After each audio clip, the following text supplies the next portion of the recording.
Hello everyone. आज की इस वीडियो में हम स्टार्ट करेंगे हमारी नेक्स्ट यूनिट। जो इससे पहले वाली वीडियो में हम फर्स्ट यूनिट के इंपॉर्टेंट क्वेश्चन डिस्कस कर चुके हैं। माय नेम इज स्मृति। अगर आपको मेरी वीडियो पसंद आती है तो प्लीज उसको लाइक कीजिएगा, शेयर कीजिएगा अपने दोस्तों के साथ, चैनल को सब्सक्राइब कर लीजिएगा। मैंने ये जो सीरीज स्टार्ट की है, हम इसमें animal behaviour and animal welfare ethics, जो हमारी इलेक्टिव सब्जेक्ट सेकंड है, वो हम डिस्कस कर रहे हैं। उसके इंपॉर्टेंट क्वेश्चन जो हमें दिए गए हैं वो हम डिस्कस कर रहे हैं। तो चलिए स्टार्ट करते हैं इस वीडियो को। फर्स्ट यूनिट हम डिस्कस कर चुके हैं। फर्स्ट यूनिट के जो इंपॉर्टेंट हमारे क्वेश्चंस बनते थे, डिफरेंसेस के बनते थे, और डिफाइन कुछ टर्म्स दी गई हैं उनको डिफाइन करना था। तो ये हम क्लियर अपने कर चुके हैं। ठीक है, तो इससे नेक्स्ट जो यूनिट है हमारी, वो है हमारी थर्ड, क्योंकि सेकंड यूनिट में भी हमें कुछ खास दिया नहीं हुआ है। तो हम यहाँ से स्टार्ट करेंगे, हम थर्ड यूनिट से।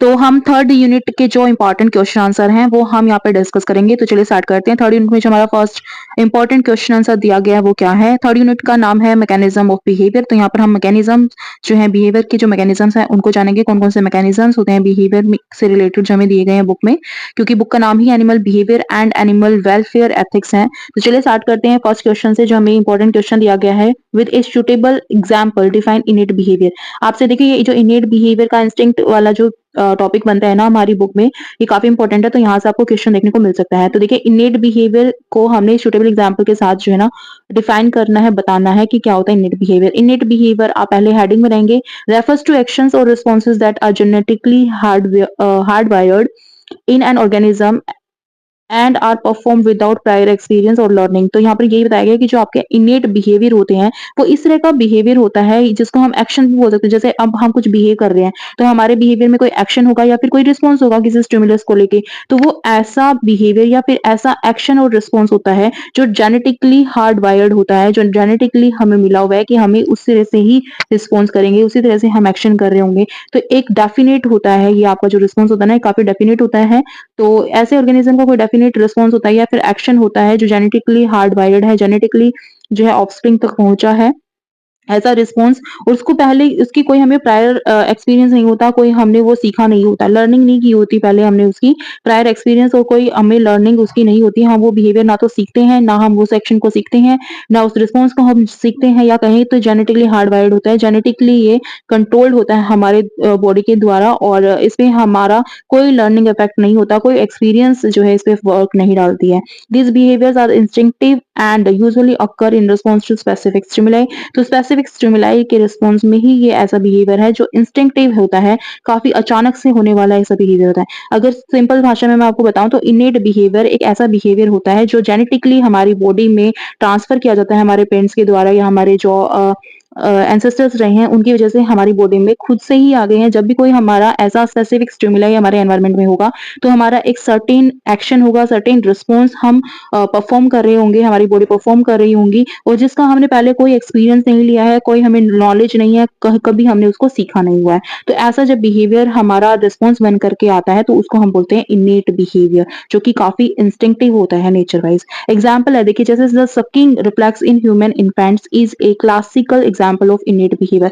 जैसे सकिंग की जो प्रोसेस होती है, जो हमारे इन्फेंट्स होते हैं, जो छोटे छोटे शिशु होते हैं, ह्यूमंस की बात करें या एनिमल्स की बात करें, तो उनके अंदर एक सकिंग रिफ्लेक्स होता है कि वो जैसे ही पैदा होते हैं, देखो जैसे किटन्स हुए, ठीक है, बिल्ली के बच्चे हुए, डॉगी के बच्चे हुए, या फिर आप ह्यूमन के बच्चों को भी ले सकते हैं, कि जैसे ही वो पैदा होते हैं ना उसके बाद उनमें एक सकिंग रिफ्लेक्स होता है कि जैसे ही उसको टच में लेकर आओगे, जैसे मदर है, मैमरी ग्लैंड के उसको टच में लेकर आते हो आप, जैसे निपल्स वगैरह के टच में आते हैं, तो बच्चों में एक खुद से ही एक इनेट बिहेवियर होता है, वो रिस्पॉन्स करते हैं जब भी उनके टच किया जाता है उनके माउथ से। तो उनमें एक इनेट बिहेवियर ये है कि वो सक करते हैं, उनका रिफ्लेक्स एक्शन होता है, सडन रिफ्लेक्स एक्शन, आप सभी जानते हैं, एक सडन एक्शन होता है, ऑटोमेटेड एक्शन होता है, और इसी वजह से रिफ्लेक्स एक्शन को हम इनेट एक्शन भी कह सकते हैं, इनेट रिस्पॉन्स भी कहते हैं। तो यही एग्जांपल है कि sucking reflex in human infants, जो ह्यूमन के इन्फेंट्स है, छोटे शिशु होते हैं, बच्चे होते हैं, वो एक क्लासिक एग्जाम्पल होता है इनेट बिहेवियर का, कि जैसे ही छोटे बच्चे को दूध पिलाने की कोशिश करोगे तो उसमें एक रिफ्लेक्स एक्शन जो आपको देखने को मिलेगा सकिंग का, वो देखने को मिलता है, वही इनेट बिहेवियर है। न्यूबॉर्न इंस्टिंक्टिवली सक when something touches the roof of their mouth। तो जो छोटा बच्चा है वो इंस्टिंक्टिवली जो है ना सक करने लग जाता है, चूसने लग जाता है, जैसे सक करने लग जाता है। कोई भी वस्तु आप उसके माउथ के पास लेके आओगे तो उसको चूसने, जैसे आपने उंगली भी की ना तो वो उंगली को भी पकड़ के जो है माउथ में ले लेगा, सीधा उसको सक करने लग जाएगा। तो ये जो बिहेवियर है ना, सकिंग रिफ्लेक्स जो होता है ह्यूमन इन्फेंट्स में, ये इसका एक इंस्टिंक्टिव या फिर इनेट बिहेवियर कहेंगे हम उसको, होता है। Enabling them to feed effectively from birth, और इसी वजह से जो ये इनेट बिहेवियर है, इसी की वजह से जो बच्चा होता है, एक इन्फेंट होता है, वो बर्थ से ही आराम से फीडिंग करना स्टार्ट कर देता है। This reflex doesn't require any prior teaching और प्रैक्टिस, और ये इस तरह का रिफ्लेक्स होता है, जो ये सकिंग रिफ्लेक्स होता है, ये इस तरह का रिफ्लेक्स होता है कि हमने देखो बच्चों को कुछ सिखाया तो है नहीं, जैसे पैदा होता है, पैदा होते ही जो है आप उसको, एक न्यूबॉर्न बेबी है, उसको आप क्या ही सिखा लोगे, है ना?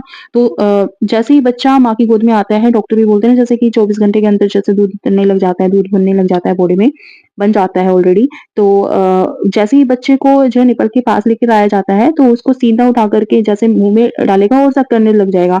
इसके अलावा मान लो उँगली भी उसके हाथ में दे रहे हो ना, तो वो हाथ में पकड़ करके उँगली को भी अपने माउथ में ले लेगा। ये इसका जो एक्शन है, ये उसका सकिंग रिफ्लेक्स एक्शन जो है ना, यही उसका इन्नेट बिहेवियर को शो कर रहा होता है। तो हमने इस वीडियो में जो है ना, एक छोटा-सा टॉपिक जो है हमारा animal behaviour and animal welfare ethics का डिस्कस कर लिया, जिसमें हमने पढ़ा है इन्नेट बिहेवियर को एग्जाम्पल के साथ। आई होप कि आपको वीडियो पसंद आएगी, पसंद आती है तो प्लीज इसको लाइक कर दीजिएगा। नेक्स्ट जो हमारा क्वेश्चन है वो है, list the characteristics of innate behaviour. Innate behaviour के कैरेक्टरिस्टिक्स को हम नेक्स्ट वीडियो में डिस्कस कर लेंगे। इन वीडियोस को हम छोटी-छोटी बना लेंगे, 1 या 2 क्वेश्चन इसमें डिस्कस कर लेंगे। सो अगर वीडियो पसंद आए तो प्लीज इसको लाइक कर दीजिएगा। Thank you so much for watching. Thank you friends, bye bye, take care. मिलते हैं जल्दी एक नई वीडियो के साथ। Thank you.